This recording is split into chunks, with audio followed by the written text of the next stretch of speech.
Vamos pro esporte, tô atrasado, gente, desculpe. O Palmeiras arrancou na frente na decisão do título do Campeonato Paulista, venceu o Novo Horizontino por 1-0. Flaco Lopes fez o gol e Carlos Miguel pegou pênalti, né? Chutaram em cima dele, na verdade. A verdade foi essa. Mas o Novo Horizontino prepara uma arma para dar o troco no próximo domingo. O Tigre do Vale pretende pagar R$1 milhão para ter o Rômulo, um dos destaques do time na temporada. Está vendo aí o Rômulo. Alicia Klein e Emílio Lacombe já estão aqui para comentar essa grande decisão. Alicia, será que o Rômulo traz um alento, ou assim, traz um ânimo a mais para o Novo Horizontino? Esse valor pode ser um bom investimento para o Novo Horizontino para a partida decisiva? Boa tarde para você.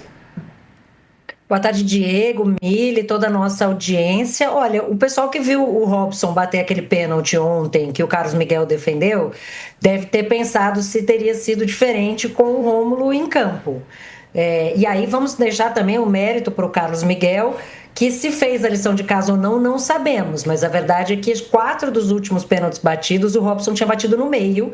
E o Carlos Miguel ficou ali parado, fez aquela defesa que foi muito importante para o Palmeiras. A última lembrança que a gente tem de um caso como esse foi o Rodinei, quando saiu do Flamengo e o Flamengo foi enfrentar o Inter. Um torcedor muito rico do Inter pagou a multa de R$1 milhão para que o Rodinei pudesse entrar em campo, e o Rodinei fez o quê? Foi expulso, logo, né, mais ou menos ali no começo do jogo. Então, é difícil a gente fazer essa conta. Claro que se o Rômulo fizer uma boa partida e o Novo Horizontino for campeão, todo mundo vai achar que, né, R$1 milhão muito bem investido. Se o Rômulo fizer uma ótima partida e o Novo Horizontino não for campeão, e esse dinheiro tiver saído do caixa do clube, aí vai ser difícil justificar, porque vai sobrar aí uns R$600 mil da premiação depois de pagar essa multa, o que para o Novo Horizontino faz diferença, né? Vamos lembrar que R$1 milhão paga o salário de vários jogadores para um clube de Série B. Então, é uma decisão difícil, mas é claro que também, né, eles estão pensando em tudo que puderem fazer para conquistar um título que para o Novo Horizontino seria importantíssimo. É um clube que há muitos anos vem batendo na trave no acesso à Série A, né, termina ali em 5º, 6º lugar a Série B, então conseguir um título paulista em cima do Palmeiras, depois de ter eliminado Corinthians e Santos, seria um grande feito, e acho que, né, tem essa expectativa também de que a torcida vai cobrar tudo que possa ser feito para alcançar esse sonho. Então, entendo também o movimento, mas R$1 milhão é muito dinheiro, né? É, bastante. Ô, Mili, o Rômulo tem 6 gols, 3 assistências, né, em 9 jogos, ou seja, uma participação em gol por partida, né, um número expressivo. O que você acha, hein? Será que vale? Não vale? Boa tarde para você. Boa tarde, Diego, Alicia, todo mundo que está aqui com a gente. Assim, a menos que apareça isso que a Alicia falou, um torcedor ou uma torcedora muito apaixonado que faça o que fez o torcedor do Flamengo, embora a história seja levemente tragicômica, né? Porque ele pagou e o jogador foi expulso. A Alicia lembrou muito bem dessa história. Eu não acho que vale a pena, né? Agora, com esse resultado, talvez o Novo Horizontino faça isso. Mas eu não faria, não. O Novo Horizontino é um time, né? É um time assim, o Palmeiras foi dominante no jogo, mas o Novo Horizontino é um time que marca muito bem. Pode surpreender lá, embora eu não acredite. Então, não, eu não pagaria esse dinheiro, não. Pois é, ontem o Palmeiras abriu vantagem, só que assim, não é uma vantagem tão expressiva assim, né, Alicia? Tão elástica. 1-0. O que você achou do jogo, né? O Palmeiras podia ter vencido por um placar maior. É claro que o Novo Horizontino teve a chance com o pênalti, mas o Palmeiras poderia ter saído com uma melhor sorte no jogo, né? Pois é, Diego, foi um jogo meio morno, né? Não tinha a menor cara de final, né? O alienígena que ligasse a televisão não ia imaginar que estava assistindo ali uma partida decisiva, não parecia isso. As duas equipes na segunda metade ali, talvez, da etapa final, uma sensação de que tá bom para todo mundo, sabe? Assim, se o Palmeiras ganhou, tá bom, o Novo Horizontino perdeu de pouco, pode tentar reverter em casa. Não foi um jogo muito emocionante. O Palmeiras teve uma oportunidade logo depois do gol do Flaco Lopes, que o Alan bateu na trave, e aí poderia ter mudado um pouco a cara do jogo.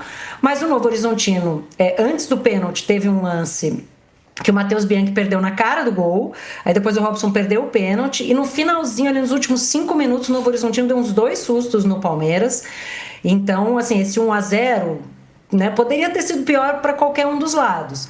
Ele dá ao Palmeiras, é claro, a oportunidade de não precisar se abrir muito, né, e saber que vai ter mais espaços no jogo da volta, porque o Novo Horizontino vai precisar atacar mais, vai precisar jogar mais, e com isso abre-se espaços. O Palmeiras tem jogadores muito talentosos, muito habilidosos. Tudo indica que o Vitor Roque vai estar de volta, né? Ele entrou só no segundo tempo, foi poupado depois da partida contra o São Paulo, em que apanhou bastante.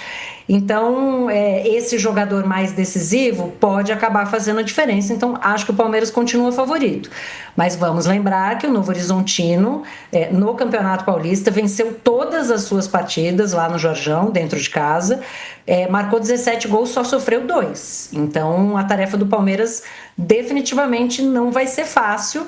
Mas é isso, joga, né, ali com o Abel, não tem nenhuma dificuldade de jogar com o regulamento embaixo do braço, como a gente diz. Então, acho que o Palmeiras segue favorito.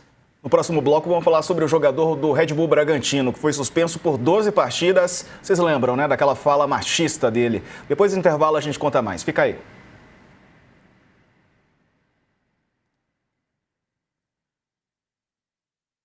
No YouTube seguimos ao vivo, deixa seu like na nossa transmissão. O Abel Ferreira inovou na escalação, deixou o Vitor Roque e o Arias fora do time, Emílio Lacombe. E aí, o que você acha? Volta Roque, Arias fora, o que você me diz? Abel Ferreira inovou na escalação, a gente vai repetir isso, eu acho que o ano inteiro. E será que eu travei? Não. Travou a imagem. Minha voz está indo, a gente está Tá bom, te ouvindo. Boa. Então, o Arias, assim, ele é titular desse time, né? Quanto tempo vai demorar para ele reivindicar a titularidade? Eu não sei, talvez seja rápido, talvez ele já seja escalado como titular no próximo jogo. E acho que, assim, Vitor Roque também é titular desse time. Talvez o Abel tenha mudado de ideia vendo o jogo. Assim, eu acho que o Vitor Roque é titular desse time, mas o Abel inventa nas escalações. O Abel começa o jogo com uma escalação que, assim, quem tentar adivinhar não vai conseguir. Então, acho que entram os dois, acho que os dois jogando juntos vai dar muito bom, e acho também que ontem a torcida do Palmeiras já teve um gostinho mais justo de quem é o Arias, sabe? Ele é um leão na marcação, ele é um jogador altamente técnico, ele funciona como meia, mas ele funciona também como ponta, ele está em todos os lugares do campo ao mesmo tempo, ele é um desafio às leis da física. Então, eu acho que ontem já deu para sentir quem é o Arias, e eu não vou usar apostaria, mas eu confiaria que ele começa jogando o próximo jogo. E você, Alicia? Diego, eu não sei se o próximo jogo, por ser tão decisivo, né, por ser a final e ser o encerramento desse ciclo do Paulista, ou se na partida contra o Vasco pelo Campeonato Brasileiro. Tenho essa dúvida. O Vitor Roque, segundo o Palmeiras informou a imprensa antes do jogo, foi poupado por traumas, foi a palavra que eles usaram, sofridos durante a partida contra o São Paulo, e inclusive dizia que, pela importância da partida, ele estará no banco, né? Um pouco que inferindo que, levando a gente a inferir que, se fosse um jogo menos decisivo, nem isso ele não teria nem sido relacionado. Então, estando bem fisicamente, o Vitor Roque é titular. A questão é quem sai para a entrada do Arias, né? Muito se falou no Maurício. O Maurício fez um excelente jogo contra o São Paulo, né? Tá ali garantindo a sua vaga tecnicamente. Eu acho que o que de fato a gente vai ver vai ser uma rodagem de elenco maior do que aquela que a gente já está acostumada a ver com o Abel, mas não acho que o Vitor Roque perde a titularidade, não. O que vai acontecer é ele ser poupado fisicamente em alguns momentos, e vamos lembrar que ainda chega Paulinho neste time, numa data incerta e não sabida, mas que também é mais uma ótima opção, né? É isso aí. Você que está no YouTube, deixa o like aí na nossa transmissão.